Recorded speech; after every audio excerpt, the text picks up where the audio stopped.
I believe we should talk more about that period after the loss of a loved one. It's a painful period, but I believe that pain can be helped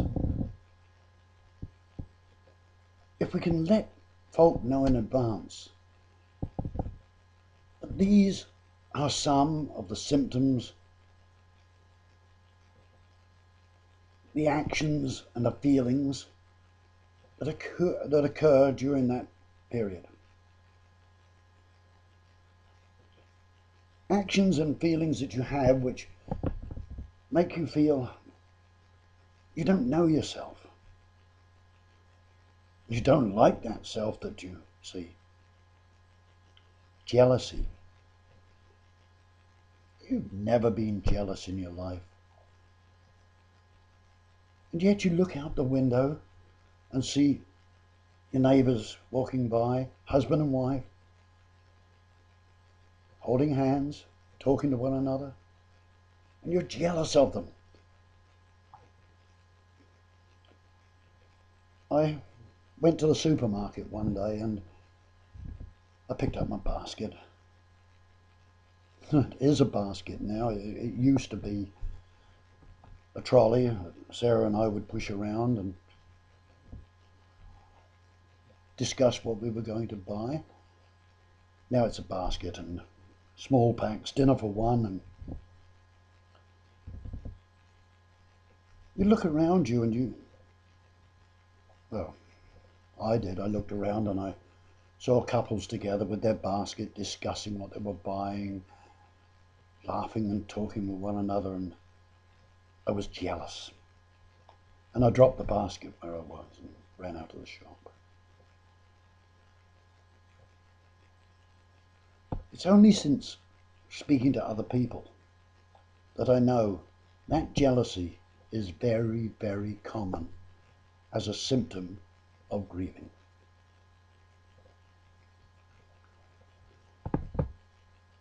Crying. Yes, you will cry, but this is a different sort of crying. This is a crying where you're not sure whether you're crying for yourself or crying for the lost one. Doesn't matter. It doesn't matter.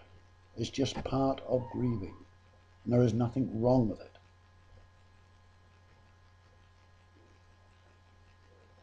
Probably one of the worst feelings is the feelings of guilt. It's a symptom that comes with bereavement. You're almost certainly guilty of nothing. But it doesn't stop you thinking, did I do the right things? Did I help enough? Did I say the right things? Was I good enough? Why was it her and not me? They're questions you can never answer. It's the mind that's playing tricks. Of course, now you're in a bit of a mess. You haven't been eating well. You're losing weight. You're not sleeping, and possibly even personal hygiene is slipping. You're sick and need help.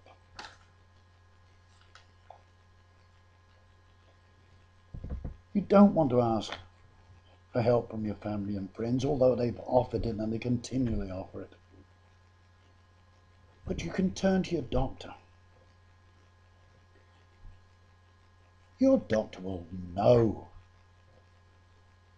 that you have recently lost a loved one.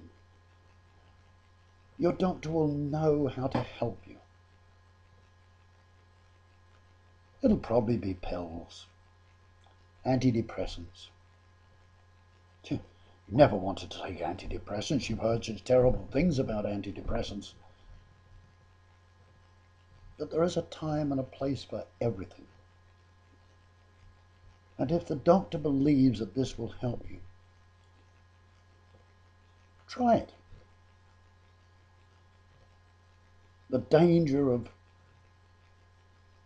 falling into a long-term depression is very high. Long-term depression can have terrible consequences. Maybe the doctor isn't who you want to see,